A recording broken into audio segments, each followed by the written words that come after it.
বন্ধুরে আমার বলতেছিলাম আমি এই দেহের পরিচয়টা সংক্ষিপ্ত করে দিলাম, ভিতরে আর একটা মানুষ আছে রে, ওই মানুষটার নাম আল্লাহর কোরআনের ভাষায় বলা হয় রূহ। বাংলা ভাষায় আমরা বাঙালি বাংলা ভাষায় এটাকে বলা হয় আত্মা। ইংরেজি ভাষা যাদের মাতৃভাষা তাদের ভাষায় বলা হয় এটাকে সোল। আল্লাহ বলেছেন say the soul is the word of my lord, পৌলির রূহ মিন আমরি রব্বি, first tense, present tense, future tense, অতীত, বর্তমান, ভবিষ্যৎ। আমার ওয়াজ বুঝে নেবেন, অত্যন্ত ধৈর্য ধরে শুনবেন, কারণ এখান থেকে বোঝা যায় মানুষের আসল সত্তা হলো তার আত্মা, তার দেহ নয় বন্ধু। মানুষের আসল সত্তা হলো তার আত্মা, কারণ আত্মাটা যতদিন পর্যন্ত আপনার আমার মাঝে আছে ততদিন পর্যন্ত আপনি আমি মানুষ। যেদিন আপনার আমার মধ্য থেকে অচিন পাখি চলে যাবে বন্ধু, সেদিন আপনার আমার নামের আগে যুক্ত হয়ে যাবে বড় হো, তার মানে আপনি আমি আর মানুষ নই, লাশ হয়ে গেছি, ডেড বডি। কথা বলেন না কেন? যেদিন বাবা মায়ের মাঝে ছিল আপনার আমার এই বডিটা, সেদিন রুহটা ছিল আল্লাহর আরশের চারপাশে, রুহের জগতে রুহ ছিল এক জায়গায়, দেহটা ছিল এক জায়গায়। সেদিন কিন্তু আপনার আমার নাম আব্দুল কুদ্দুস আব্দুর রহিম ছিল না, কারণ দেহ এবং আত্মা মিলে একজন মানুষ। আত্মা না থাকলে দেহের কোনো দাম নাই, দেহ না থাকলে আত্মার কোনো দাম নাই। এই জন্য বলতে চাই বন্ধু, মরণ হলো কি? মরণ হলো দেহ থেকে আত্মাটা আউট হয়ে যাওয়া। তোমরা অহংকার করতে পারো, আজকে যারা আমার সাথে দরুদ পড়নি আমি বলবো তোমরা অহংকার করেছো। বলে হুজুর গো অহংকার তো করিনি, তাহলে কি করব? তোমরা কৃপণতা করেছো, নয়তো তো দুরুদ এবং জিকির থেকে বন্ধ রাখার কথা না। তোমরা দুরুদ পড়নি, মনটা খুলে জিকির করোনি, এই জন্য আমার রাগ হচ্ছে, আমার এত বেশি গুসা আমার মধ্যে চলে এসেছে, এর চাইতে বেশি রাগ হয়ে যায় আমার আল্লাহ। কারণ বান্দাকে বড় সুন্দর করে বানাইছে আল্লাহ রাব্বুল আলামিন। বলে বান্দা তোমরা কেন খবর রাখো না? তোমাদের তো কোরআনের সাথে কোনো সম্পৃক্ততা নেই, হাদিসের সাথে কোনো সম্পৃক্ততা নেই, তোমরা কেন রে বান্দা নষ্ট হয়ে গেলা? কেন রে তোমরা এত বেশি পৃথিবী লোভী হয়ে গেলা? তোমরা কি বোঝো না? আল্লাহ বলেছেন আল্লাযী খালাকাল মাউতা ওয়াল হায়াতা লিয়াবলুওয়ান-নাস, যিনি জীবন সৃষ্টি করেছেন, মৃত্যু সৃষ্টি করেছেন। হুজুর কেন গো? এর মধ্যে তোমাকে আমাকে পরীক্ষা করার জন্য। আল্লাহ রাব্বুল আলামিন এটা তোমার আমার জন্য পরীক্ষার হল, কেন বোঝো না? আল্লাহ রাব্বুল আলামিন বলে বান্দারে তোমরা কেন রে এত নষ্ট হয়ে গেলা, কেন এত পথভ্রষ্ট হয়ে গেলা? পৃথিবী তোমাদেরকে মাতাল করে দিয়েছে। কোরআন শরীফের 30 পারা সূরা ইনফিতরের মধ্যে আল্লাহ রাব্বুল আলামিন বলে দিয়েছেন ফি আইয়ি সূরাতিম মা শাআ রাক্কাবাক। আল্লাহ রাব্বুল আলামিন বলতেছে বন্ধু, আল্লাহ রাব্বুল আলামিন আমাদেরকে আল্লাহর মন মতো করে বানাইছে। বুকে হাত দিয়ে একটা বার বলেন আমরা কি মন মতো পথে চলছি? না না না, আমরা মন মতো পথে চলছি না বন্ধু। শুধু তাই নয়, মানুষ কেন নষ্ট হয়ে গেল রে? কেন রে এত পৃথিবী তোমার টাকার প্রয়োজন? কেন রে এত বড় বড় আলিশান বাড়ির প্রয়োজন? জমি একটা আছে কেন আরেকটার প্রয়োজন? এগুলো নিয়ে তুমি কম্পিটিশন করো, কিন্তু কবরে তোমার জায়গাটা কেমন করে বড় হবে কি টেনশন তুমি করো না।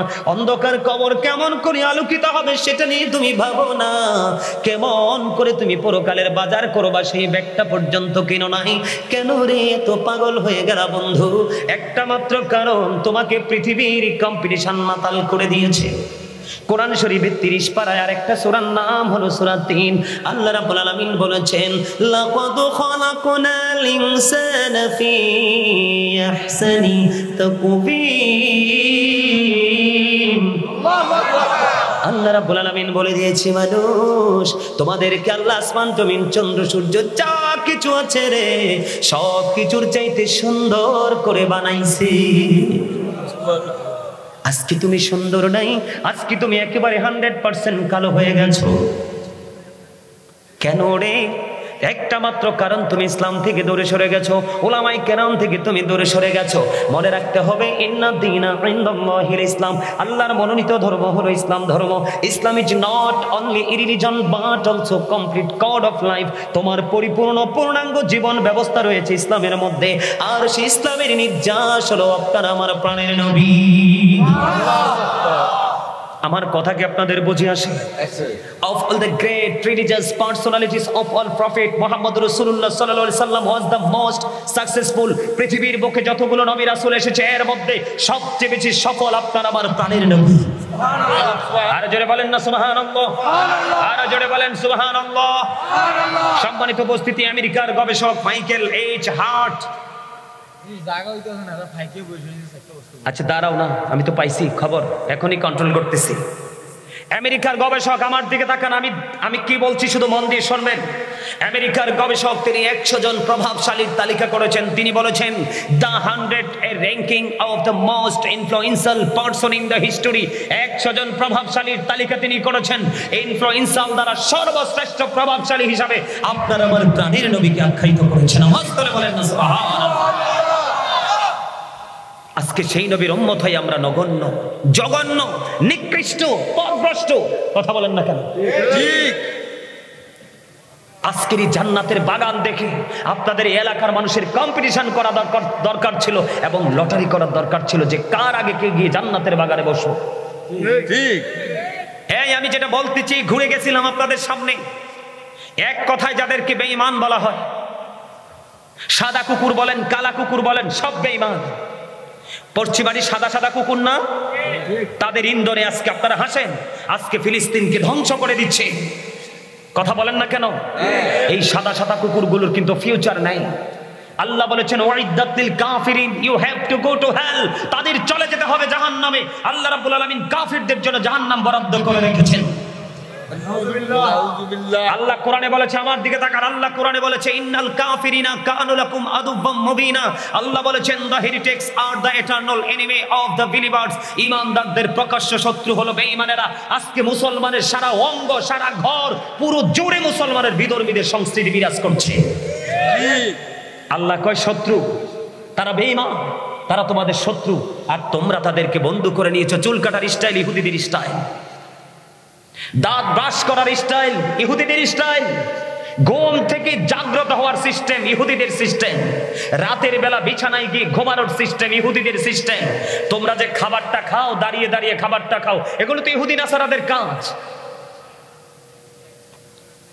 রাস্তা পথে হাঁটলে দেখবেন এখনকার যুবক ছেলেরা সালাম দেয় না। সব দিকে অনলাইন দেখে থেকে ইহুদিদের সংস্কৃতি নিজেদের মধ্যে আপন করে নিয়ে এসেছে। মনে রাখবা, তোমরা যাওয়ার সময় ইমানটা, আমল তো দূরের কথা, তোমরা তোমাদের ইমানটা পর্যন্ত নিয়ে যেতে পারবে না। আওয়াজ তুলে বলেন নাউজুবিল্লাহ। আর জোরে বলেন নাউজুবিল্লাহ। বন্ধুরে আমার, জাহান্নামের ভয়াবহতা নিয়ে যদি আমি একটুখানি বলি বন্ধু, তার আগে ছোট্ট একটা হাদিস শরীফ বলবো আপনারা আমার প্রাণের নবীর নূরানি জবান মোবারক থেকে। আমি ভুলে গেছি, আমি আমার মা বোনদেরকে বলবো, আপনাদের প্যান্ডেলের চারপাশে অনেক মা বোনের এসে দাঁড়িয়ে আছে, আপনারা একটু চেপে চেপে কাছাকাছি হয়ে বসুন। যারা দাঁড়িয়ে আছে তাদেরকেও বসার সুযোগ করে দেন। আমি আমার মা বোনদেরকে বিনীতভাবে অনুরোধ করব, আপনারা সবাই চেপে চেপে একজন আরেকজনকে বসার সুযোগ করে দেন। বন্ধুরে আমার, ওই যে বলেছি জিকিরের ফজিলতটা কিন্তু ছোট্ট করে একটু বলে ফেলেছি, বলছি না? আমি দুরূদ পড়েছি, আপনারা দুরূদটা পড়েননি। ছোট্ট করে দুইটা হাদিস শরীফ বলবো বন্ধু। জুমার দিনে কেউ যদি প্রাণের নবীকে ভালোবেসে মাত্র 80 বার দুরূদ পড়তে পারে, তার 80 বছরের সগীরা গুনাহ আমার আল্লাহ মাফ করে দেয়। সুবহানাল্লাহ বলেন না?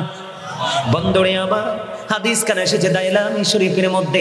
হাদিসের রাবী হলেন হযরত আনাস রাদিয়াল্লাহু তাআলা আনহু। আপনার নবী, আমার নবী, দু জাহানের বাদশা নবী, তিনি বলে দিয়েছেন, কেউ যদি পৃথিবীর বুকে প্রত্যেকটা দিন, যুবক হোক বা যুবতী হোক, বৃদ্ধ হোক বা বৃদ্ধা হোক, নারী হোক বা পুরুষ হোক, কেউ যদি প্রতিদিন প্রাণের নবীকে ভালোবাসিয়া মাত্র 1000 বার যদি দুরূদ পড়তে পারে রে, সেই জান্নাত না দেখা পর্যন্ত তার মরণ হবে না। বন্ধু, আমরা কতটা অকৃতজ্ঞ, নবীজির শানে দরুদ পড়ছি আমরা, তোমরা হেসেছো কতটা, পোড়া কপাল তোমরা কতটা অহংকারী, তোমরা কতটা কৃপণ। আমি জাহান্নামের ভয়াবহতা নিয়ে যদি বলি, আপনারা ওয়াজ মনে রাখবেন। সূরা ইনফিতরের মধ্যে আল্লাহ বলেছেন আমাদেরকে আল্লাহর মন মতো করে বানাইছেন। সূরা 3-এর মধ্যে বলেছেন সৃষ্টির মধ্যে সব কিছুর চাইতে সুন্দর করে বানাইছে। আপনি আমি বলি ওই লোকটা কালো, ওই লোকটা সুন্দর, কিন্তু আল্লাহর কাছে কালো সুন্দর নেই, আল্লাহর কাছে সবাই সুন্দর। আরো সুন্দর হলো যারা আল্লাহ রাসূলের গোলাম। বন্ধুরে আমার, এই যে সুন্দর মানুষগুলোর প্রথম আমি যদি বলি আজকে শুরুটা করবো এমনি ভাবে বন্ধু, হাদিস শরীফের মধ্যে এসেছে এত সুন্দর মানুষগুলোকে কাল কিয়ামতের দিন ছোট্ট ছোট্ট পিপিলিকা বানানো হবে। কি বানানো হবে? পিপিলিকা চিনেননি? পিঁপড়া। আপনার আমার মনের অজান্তে অনেক পিপিলিকা বন্ধু পায়ের নিচে পড়ে পিষ্ট হয়ে মারা যায়। আল্লাহর হাবিব জানিয়ে দিয়েছে বন্ধু মানুষকে ছোট ছোট পিপিলিকা বানানো হবে, চারপাশ তাদেরকে আযাব বন্ধ ঘিরে ফেলবে, আর এই আযাব তাদেরকে চারপাশ ঘিরে ফেলবে, তাদেরকে বাউলাস নামক জাহান্নামের দিকে টেনে হেসড়ে নিয়ে যাওয়া হবে। আওয়াজ তুলে তুলে বলুন না নাউজুবিল্লাহ।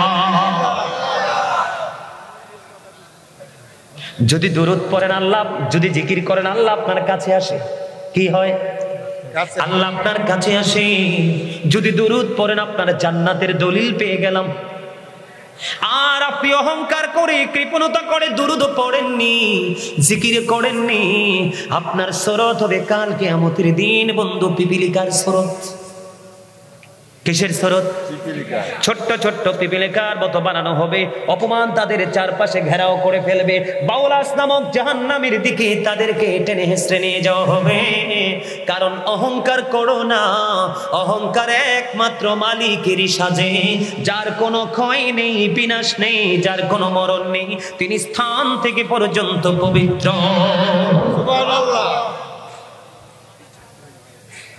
আমার কথা কি আপনারা বোঝেন? আপনাদের কোনো অসুবিধা হয়? বন্ধুরি আমার, হৃদয়ের জানালা খুলে সবাই শোনো।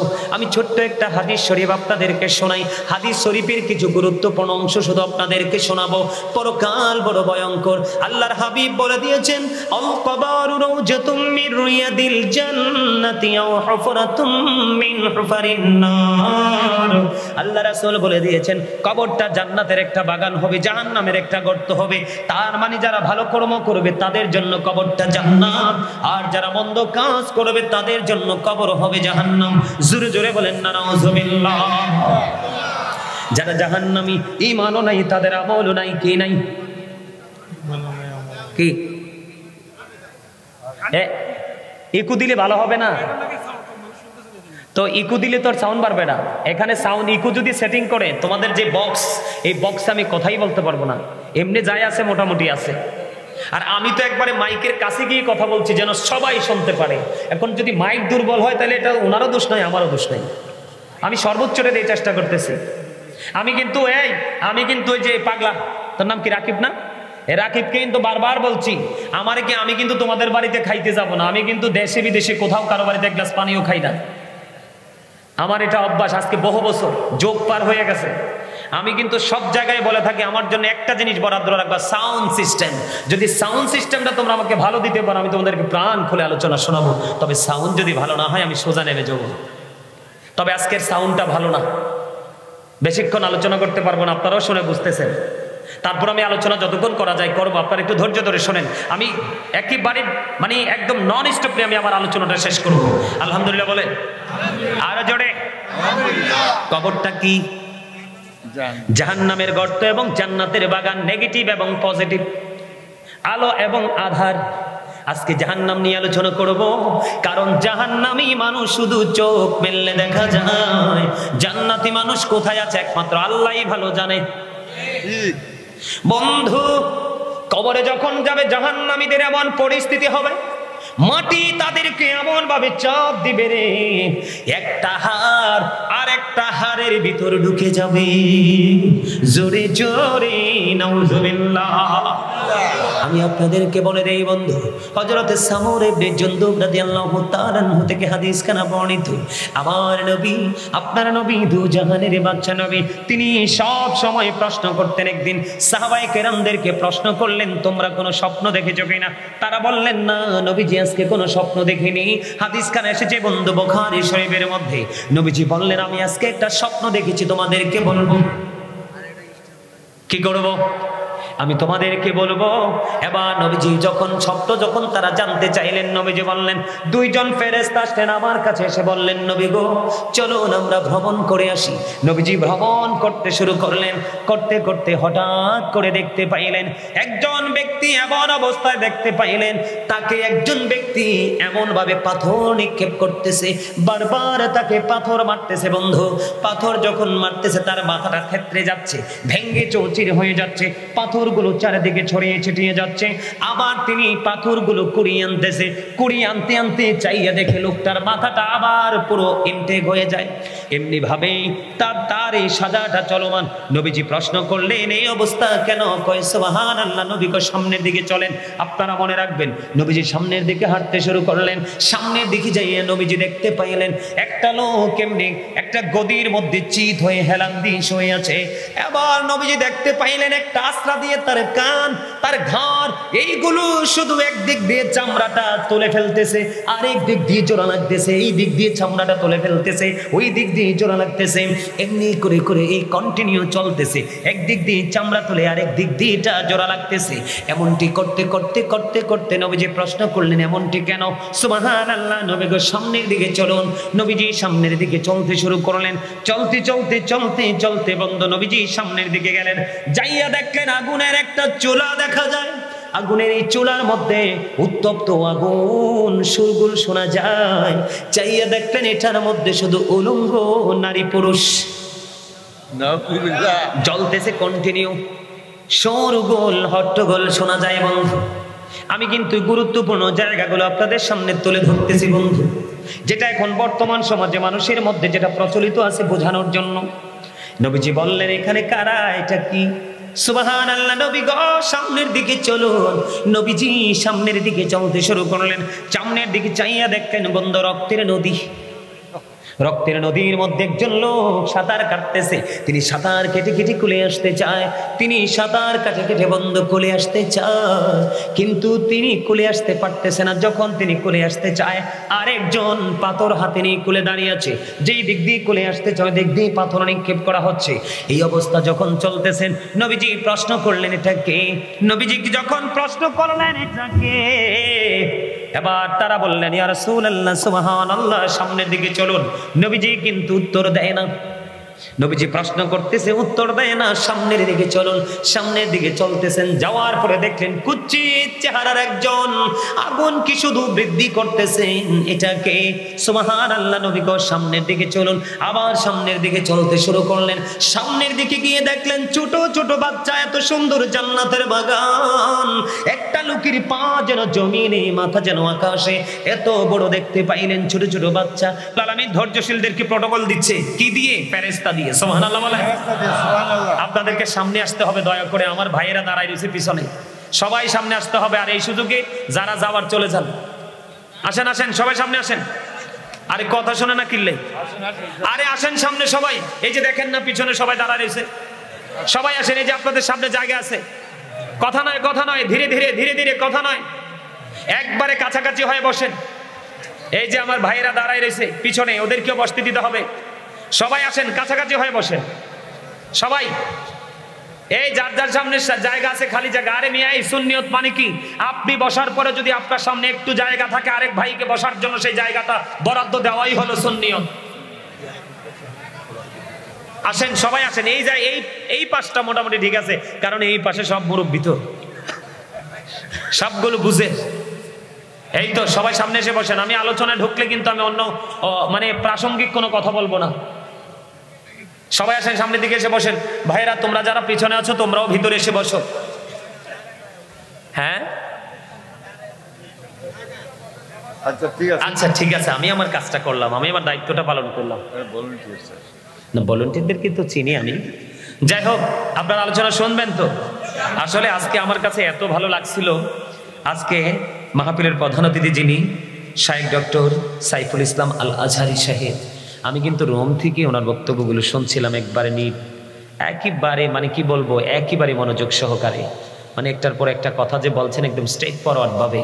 আসলে সবগুলোই বলেছেন তিনি ইমানি কথা। সবগুলো কি বলেছেন? ইমানি কথা। রাসূলকে গ্রহণ করতে পারলেই আপনি আহলুস সুন্নাত ওয়াল জামাতের অন্তর্ভুক্ত। আহলুস সুন্নাহ মানে কি? রাসূলকে গ্রহণ করা। রাসূলকে গ্রহণ করা, রাসূলকে গ্রহণ করা মানে রাসূলের আদর্শকে আপনার মাঝে প্রতিষ্ঠিত করা, আর প্রতিষ্ঠিত করার পরেই আপনি কি করা? এটাকে বাস্তবে বাস্তবায়ন করা। আপনিও করবেন, আরেকজনকে করার জন্য আমন্ত্রণ জানাবেন।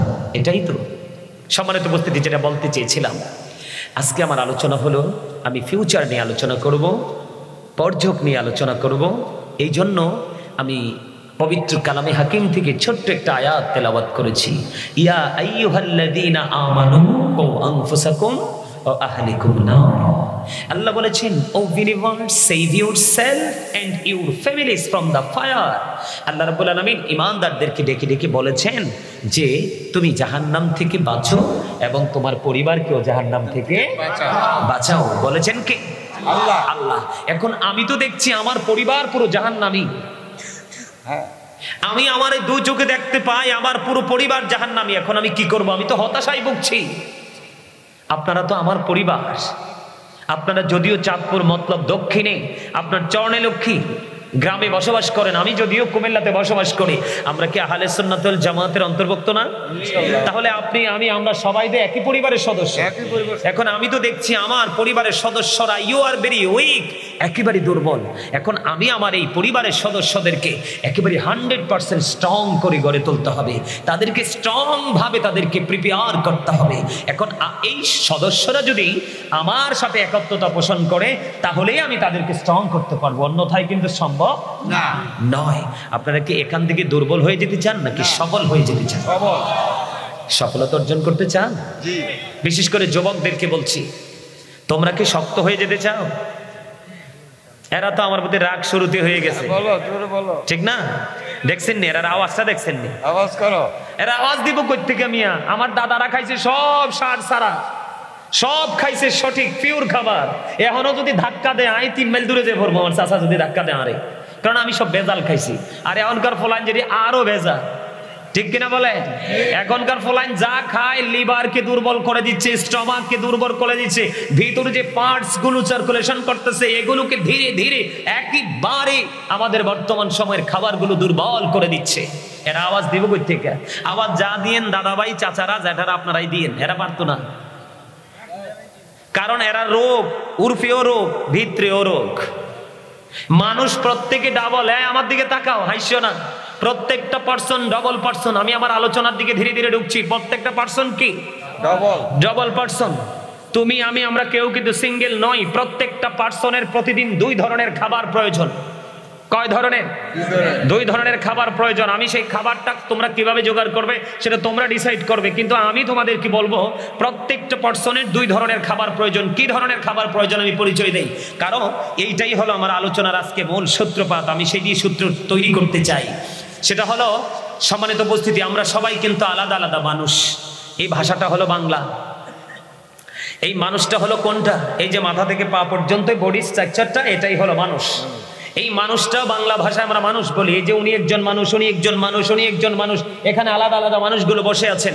এই মানুষগুলোকে আল্লাহর কোরআনের ভাষায় আল্লাহ রাব্বুল আলামিন বলেছেন ইয়া আইয়ুহান নাস, আবার কখনো বলেছেন ইয়া আইয়ুহাল ইনসান।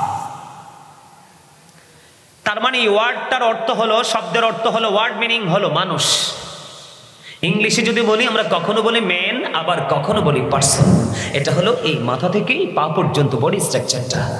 এই মানুষটাকে যিনি পরিচালনা করছেন ওই মানুষটা হলো আরেকটা রূপে রূপান্তরিত। ওই মানুষটার নাম আমি কিন্তু উঠাই দিব, আমারে কিন্তু চিনো না, আমি কিন্তু জিনিস একটা। হ্যাঁ, আমার সামনে 1 কোটি মানুষ থাকলেও আমি আমার 2 চোখের গোড়ায় বন্দি করে আলোচনায় ঢুকবো। ওই কন্ডারেও যদি কেউ ঠোঁটলারে আমি এখান থেকে আঙ্গুল দিয়ে দাঁড় করাবো। আমি দীর্ঘদিন শিক্ষকতা করেছি, এখন আর শিক্ষকতা করার সুযোগ নাই। এই দৌড়তে দৌড়তে রাত দিন 24 ঘন্টা, রাত দিনে রাতে পথে পথে যায়। আমার সামনে কিন্তু, কারণ এখানে কথাগুলো যদিও আমার, কিন্তু মূলত কথাগুলো কোরআন এবং হাদিসের, তার মানে আল্লাহ এবং আল্লাহর রাসূলের। এখানে কথার উপর কথা বলাই বেয়াদবি। কি বেয়াদবি করলে আল্লাহ কি পছন্দ করে? বেয়াদবি করছে না? ওয়ালিদ বিন মুগিরা কি করছে? দাদা, ওই আমার দাদা হাসে, কারণ বুঝে লাইছে তো। বেয়াদবি করছে কি? ওয়ালিদ বিন মুগিরা কোরআন শরীফের 29 পারা, সূরার নাম হলো সূরা কলাম। সূরা কলামের মধ্যে ওয়ালিদ বিন মুগিরাকে আল্লাহ রাব্বুল আলামিন 10টা গালি দিয়েছেন। এর মধ্যে 10 নম্বর গালিটা কোরআন শরীফের 29 পারায় সূরা কলামের মধ্যে আল্লাহ রাব্বুল আলামিন তুলে এনেছেন। আল্লাহ বলেছেন উতুল্লিং বাদা যালিকা জানিম। আল্লাহ বলেছেন with all that he is a bastard. Allah রাব্বুল আলামিন বেয়াদবকে বলেছে তুমি জারস। নাউযুবিল্লাহ, আরো জোরে বলেন না নাউযুবিল্লাহ। আল্লাহ কি বলছেন? জারজ, ইউ আর বাস্টার্ড, পিতৃ পরিচয়হীন সন্তান। গোটা পৃথিবীর বড় বড় ভার্সিটি থেকে যদি সে স্কলারশিপ নিয়ে আসে, সেই যদি ইমাম হয়ে দাঁড়িয়ে যায়, আপনি যদি জানেন সে যে পিতৃ পরিচয়হীন একজন মৌলবী, তাহলে আপনি তার পিছনে দাঁড়াইয়া ইক্তাদাইতু বিহাযাল ইমাম বলতে পারবেন না, তার পিছনে নামাজ পড়া হারাম। আল্লাহ রাব্বুল আলামিন ওয়ালিদ বিন মুগিরাকে এই উপাধি দিয়ে দিয়েছে। নামাজ তুলে বলেন নাউযুবিল্লাহ। এই জন্য মুরব্বীরা আগে বলতো বেয়াদবির চাইতে গড় হাজির অনেক ভালো। তোমাদের বেয়াদবি করার খেয়াল থাকলে এখানে বসার দরকার নাই, তোমরা বাড়ি চলে যাও। ওই যে যেই গজব নিয়ে নামছে, এই গজবটাই হাতে রাখো। এই গজব তোমাকে সর্বশেষ ঠিকানা, অবর্ণনীয় কষ্টের জায়গা জাহান্নাম পর্যন্ত পৌঁছে দিবে। মনে রাখবে, you have to go to hell, must be, চলে যেতে হবে জাহান্নামে। বর্তমান সমাজের নামধারী মুসলমানের বাচ্চাগুলো ম্যাক্সিমামই হবে জাহান্নামে। আমি আজকে জান্নাতের বাগান থেকে একেবারে কনফিডেন্সে বলতে পারি, কারণ মুসলমান বাচ্চারা আজকে যারা উল্টো ফতোয়া দিচ্ছে, যারা আল্লাহ রাসূলের বিরুদ্ধে কথা বলছে, কোরআন হাদিসের বিরুদ্ধে কথা বলছে, আজকে যুব সমাজ, কিছু কিছু যুব সমাজ তাদের কথা গ্রহণ করছে, যারা সঠিক কথা বলছে তাদেরকে বয়কট করছে। এটাই কিন্তু কি জাহান্নাম পর্যন্ত পৌঁছে দেওয়ার জন্য যথেষ্ট, ঠিক কিনা বলে? আর যদি তোমরা মুত্তাকি হয়ে যেতে পারো, আল্লাহ বলেছেন উইদ্দাত লিল মুত্তাকিন, ইউ গো টু প্যারাডাইস, জান্নাতে চলে যাও। চলে যান করনা সুবহানাল্লাহ। আরে আরো জোরে সুবহানাল্লাহ। আমি মাঝে মাঝে সিটতেও যাব, মাঝে মাঝে হাসিও দেব, মজাও পাইবেন, আবার মাঝে মাঝে একটু ধাক্কাও দেব। কারণ ধাক্কা না দিলে কিন্তু বাচ্চা কাচ্চা মানুষ হয় না। কথা কন না কেন? মানুষ করতে হবে না দিদি? আলহামদুলিল্লাহ। আরে আরো জোরে আলহামদুলিল্লাহ। এত আস্তে আলহামদুলিল্লাহ। আমি না বলছি আল্লাহ জবান দিয়েছে জিকির করার জন্য, আলহামদুলিল্লাহ জিকির।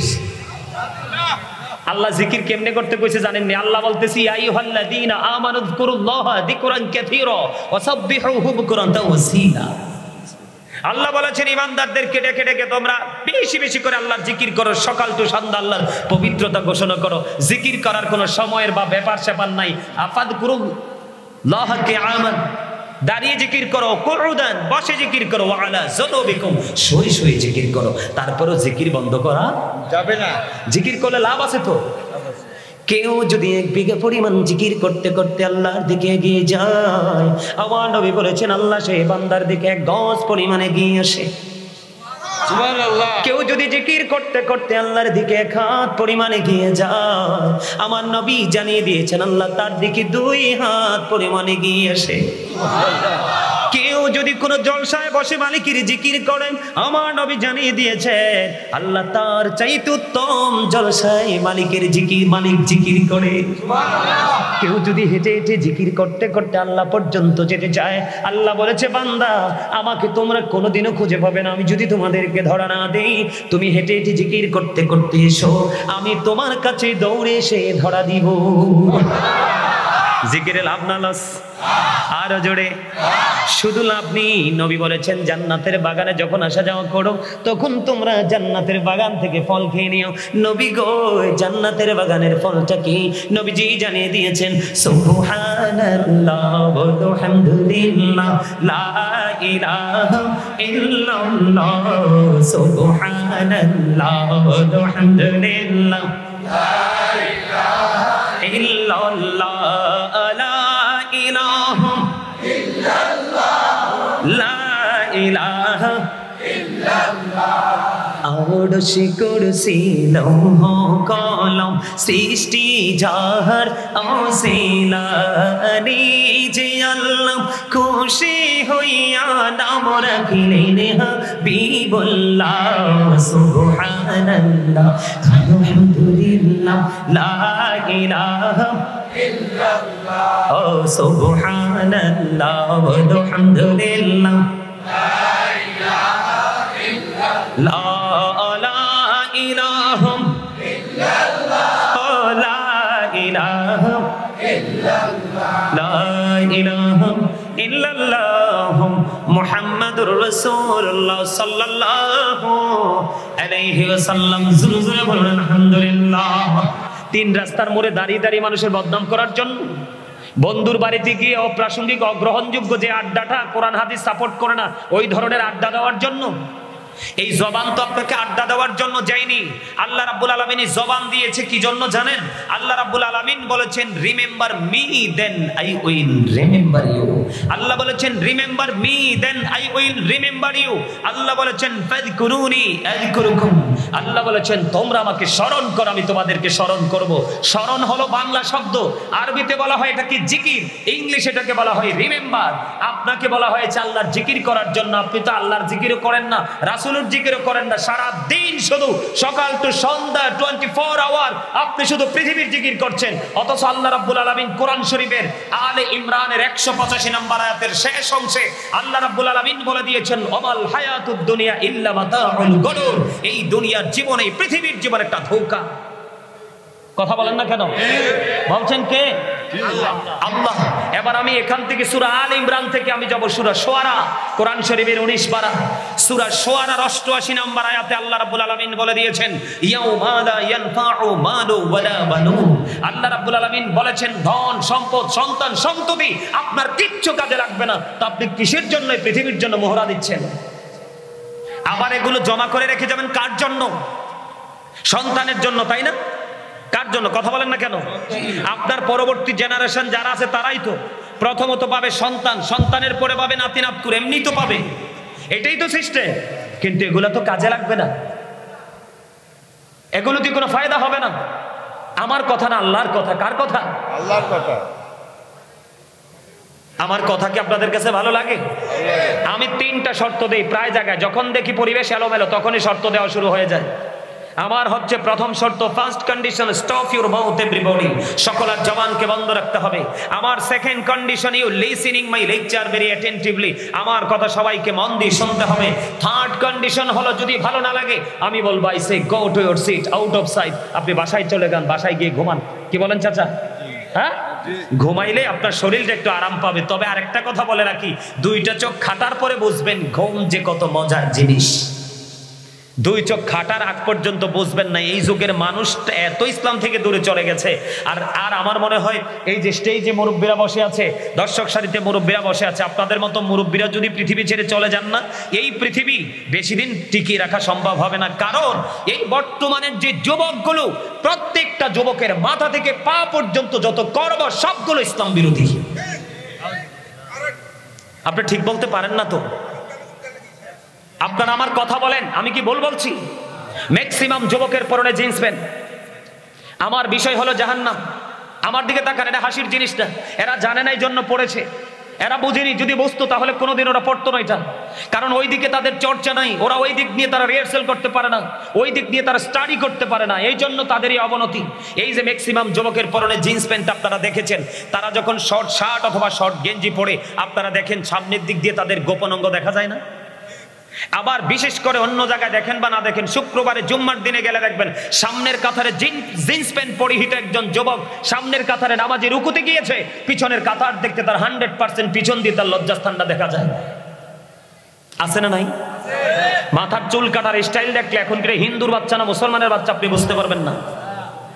কথা বলেন না কেন? আমি ভুল বলছি? হ্যাঁ, এগুলো কেন হয়েছে জানেন? আজকে ইসলাম থেকে আমরা দূরে চলে যাওয়ার কারণে। হিন্দু খ্রিস্টান বৌদ্ধ ইহুদি নাসারা, মূল কথা হলো যারা বেঈমান, যারা বেঈমান। আমার দিকে তাকান, এগুলো আমার আলোচনা না, আমার রাগ উঠে গেছে, আমি দুরূদ পড়ছি। আপনারা কথা বলছেন, যে যার মতো করে কাজ করছেন, জিকির করছি, আপনারা আপনাদের মতো করে হাসাহাসি করছেন, কথা বলতেছেন কেন? কারণ আপনাদের মধ্যে ভয় নেই।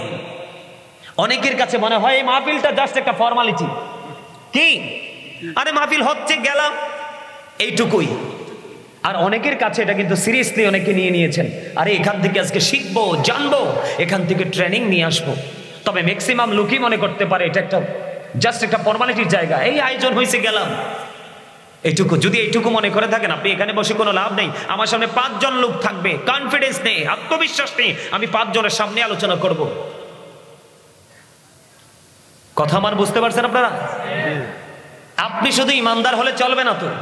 আল্লাহ বলেছেন আল্লাযীনা আমানু, যারা ঈমান এনেছে, ওয়া কানু ইয়াত্তাকুন, এবং তাকওয়া অবলম্বন করেছে, লাহুমুল বুশরা, তাদের জন্য সুসংবাদ, ফিল হায়াতিদ দুনিয়া ওয়া ফিল আখিরাহ, দুনিয়ার জীবনে এবং পরকালের জীবনে। আপনি ঈমান আনার পরে আপনি অন্তরে ভয় ভীতি সৃষ্টি করতে হবে। কি সৃষ্টি করতে হবে? যার ভয় নাই তার কাছে কোনো ভালো মন্দ নাই, আছে? যার অন্তরে তাকওয়া নাই তার কাছে কোনো নেগেটিভ পজিটিভ নাই। যার মধ্যে ভয় আছে দেখবেন সে পাটা ফেলতেও চিন্তা করে ফেলে, কথাটা বলতে চিন্তা করে বলে। তার কারণ আল্লাহ রাসূল বলেছেন, মানুষ হাসতে হাসতে এমন অপরাধ করবে, মাসরিক থেকে মাগরিব পর্যন্ত জাহান্নামের দিকে এগিয়ে যাবে। তার মানে হাসতে হাসতে আপনি এমন একটা কথা বলেছেন, এমন একটা কাজ করে ফেলেছেন, এত জঘন্য কাজ, যেটা আল্লাহ রাসূলের কাছে একেবারে নগণ্য, আল্লাহর কাছে একেবারে জঘন্য। আপনি পৃথিবীর এক প্রান্ত থেকে আরেক প্রান্ত পর্যন্ত যতটুকু রাস্তা, ততটুকু সমপরিমাণ রাস্তা আপনি জাহান্নামের দিকে এগিয়ে গেছেন। নাউজুবিল্লাহ বলেন না কেন? আরে আরো জোরে বলেন না নাউজুবিল্লাহ, আওয়াজ তোলে বলেন। আমি না বললাম আপনাদের জবান দিছে আল্লাহ জিকির করার জন্য। আমার কথা আপনারা বুঝেন? সবাই বলেন বুঝেন? আমার কথাগুলো একটু মন দিয়ে শুনবেন। আমি আপনাদের এখানে সারা রাত থাকবো না, কিছুক্ষণ আলোচনা করব, মিলাদ কিয়াম মুনাজাত দিয়ে বিদায় হয়ে যাব। আমি চাইবো যেন আজকের এই আলোচনাটা চিরকাল মনে রাখতে পারেন। আল্লাহ যেন আমাদেরকে সে তৌফিক দান করে, সকল বলুন আমিন। আরো জোরে বলেন না আমিন। শোনেন, আপনি আমি চাইলেও চিরকাল বেঁচে থাকতে পারবো না, একদিন কিন্তু চলে যেতে হবে। চলে যাওয়া কিন্তু মাস্ট বি। এটা কেউ ঠেকাতে পারবে? পারবে? এটা কেউ ঠেকাতে পারবে না। চলে যেহেতু যেতে হবে, যাওয়ার আগে সেই চলে যাওয়ার পথের বাজারটাও করতে হবে। বাজার ছাড়া কি পৃথিবীর সংসার চলে? কথা বলেন, বাজার ছাড়া কি পৃথিবীর সংসার চলে? চলে না। আবার টাকা ছাড়া কি বাজার করতে বাজার করার জন্য যাওয়া যায়? আবার কোনো কর্ম বা পরিশ্রম, কোনো মাধ্যম ছাড়া কি টাকা আসে? আবার কোনো মাধ্যমটাকে অর্জন করতে হলে কি কোনো না কোনো রাস্তা, কোনো না কোনো অনারেবল পার্সন, কোনো না কোনো টিচারের শরণাপন্ন হতে হয় না? কথা বলেন না। যেমন এক্সাম্পল, আপনি আপনার ছেলেটাকে রাজমিস্ত্রি কাজ শেখাচ্ছেন, একজন মিস্ত্রির কাছে আপনাকে যেতে হবে। আপনার ছেলেকে ইঞ্জিনিয়ার বানাবেন, ইঞ্জিনিয়ারিং ইনস্টিটিউটে আপনাকে পাঠাতে হবে। ঠিক কথা বলেন না কেন? আপনার বাচ্চাকে আলেম বানাবেন, আপনাকে ধর্মীয় শিক্ষা ট্রেনিং সেন্টার যেটা, সেখানে পাঠাতে হবে, হবে না? আপনারা যারা সাধারণ মানুষ, এটা আমরা মুসলমানের একটা সংস্কৃতি, তাই না? বাংলাদেশের ইতিহাসে এক বিরল এক নিয়ামত, যেটা শীতের মৌসুমে আমরা মাহফিল সাজাবো, ভালো ভালো নিজেদের পছন্দের আলেমদেরকে ইনভাইট করব, এবং তাদের কথা শুনে শুনে আমরা আমাদের নিজেদের জীবনটাকে অত্যন্ত সুন্দর রঙিন রূপে রূপান্তরিত করব। আমার কথা কি আপনাদের বুঝে আসে? আমার আগে আমার একটা ছোট ভাই দাঁড়াইছে, তোমার নামটা কি? দাঁড়াও তো একটু। তোমার নাম মোহাম্মদ সিয়াম। সিয়াম, আমি ধরার আগেই বসো। সিয়াম, আমি মাইকটাতে সামনে বসার পরে সিয়াম যে কিছু কথা বলছে, আপনারা কি খেয়াল করছেন? হ্যাঁ, কিন্তু সিয়ামের মতো কি আপনাদের প্রত্যেকটা সন্তান? সিয়াম 100%, সিয়ামের চাইতে আমি 50% মাইনাস করে দিলাম, আর 50% রেখে দিলাম। এই 50% থেকে 20%, 25% বা 30%, এরকম কি সিয়ামের মতো কনফিডেন্সলি আপনার ছেলেটা এখানে এসে বক্তব্য দিতে পারবে? এবং সিয়াম যে বিষয়গুলো সম্পর্কে আপনাদেরকে ইনস্ট্রাকশন দিয়েছেন, এই বিষয়গুলো সম্পর্কে কি আপনার সন্তান আরেকটা সন্তানকে টিচিংটা দিতে পারবে? পারবে না। কেন পারবে না জানেন? Every parent should take care their children very carefully. প্রত্যেকটা পিতামাতার উচিত তাদের সন্তানের দায়িত্ব যত্ন সহকারে পালন করা। এখনকার বাবা মারা কিন্তু সন্তানের দায়িত্ব পালন করে না। ছেলে হলে মনে করে সোনার হরিণ হাতের মুঠোয়, মেয়ে হলে মনে হয় যে আল্লাহর গজব নামছে। কথা বলেন না কেন? নাকি আমি ভুল বললাম? দাদা ভাই আপনারা বলেন। মূসা নবী আল্লাহ রাব্বুল আলামিন আল্লাহ রাব্বুল আলামিনকে যখন প্রশ্ন করা হলো, আল্লাহ আপনি খুশি হলে কি করেন? আল্লাহ কয় আমি খুশি হইলে কি করি? 3টা কাজ করি। কয়টা কাজ করি? 3টা কাজ করি। আল্লাহ গো 3টা কাজ করেন? কয় হ। কয় কাজগুলো কি কি? আল্লাহ কয় আমি যখন খুশি হই পিতামাতার কোল জোরে পাঠাই কন্যা সন্তান। আরো জোরে। আল্লাহ যদি খুশি হন তাহলে পরে কি করেন? পৃথিবীতে বৃষ্টি দেন। আল্লাহ যদি খুশি হন তাহলে কি করেন? কারো বাড়িতে মেহমান পাঠান। আমরা মুসলমান হইছি ঠিকই, আমরা এতটা অকৃতজ্ঞ, 3টা রহমত 3টাতেই আমরা বিরক্ত। কথা কয় না? মেহমান আইলে কয় আল্লাহ রে খাইছি আমারে, টাকাও শেষ, সময়ও শেষ। আর কন্যা সন্তান আইলে কয় কি খাইছে, মিনিমাম তো 5 লাখ বাজেট নরমালি, ঠিক না? আর বৃষ্টি আইলে কয় আল্লাহ আসমানটা যে ছিদ্র হয়ে গেছে। ওই যে আমাদের বুদ্ধি কম, আমাদের বুদ্ধি সীমিত, আমাদের সব ছোট, তো বড়টা নিয়ে ভাববো কেমন করে? বড় দেখলেই তো মাথা ঘুরে, চিন্তা তো থাক দূরের কথা। কথা কি বুঝে আসছে আমার? আমি কেন বললাম সিয়ামের কথাটা? প্রত্যেকটা বাবা মার দায়িত্ব হলো সন্তান যত বড় হোক, সমাজের মানুষের কাছে বড়, আত্মীয়ের কাছে বড়, বাবা মার কাছে একেবারেই ছোট, স্মল, তাই না? তো সন্তান যদি মনে করে ছেলে মেয়ে তো বড় হয়ে গেছে, তাহলে এই দুইটাই ধ্বংস। কথা বলেন না কেন?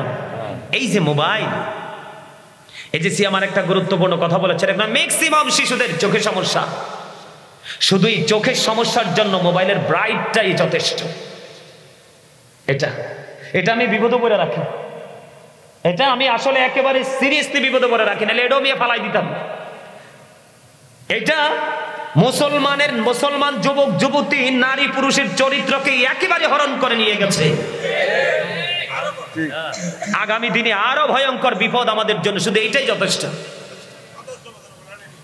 কথা বলেন না কেন? আরে আমিও বুঝি না, যা 2-3 বছরের বাচ্চা তা বুঝে, তার চেয়ে বেশি। আমার আলোচনা কিন্তু এগুলো না, তবে এগুলোর ধারে কাছেই। আমি আপনাদেরকে বলি, আমার দিকে তাকান। আজকে আমার আলোচনা হলো ফিউচার নিয়ে। কি নিয়ে? বর্জক, তার মানে কবর থেকে পুরো জীবনটা। একটু সময় লাগবে, আমাকে একটু সময় দিবেন? একটু সময় লাগবে আমার আলোচনাটা গোছাতে।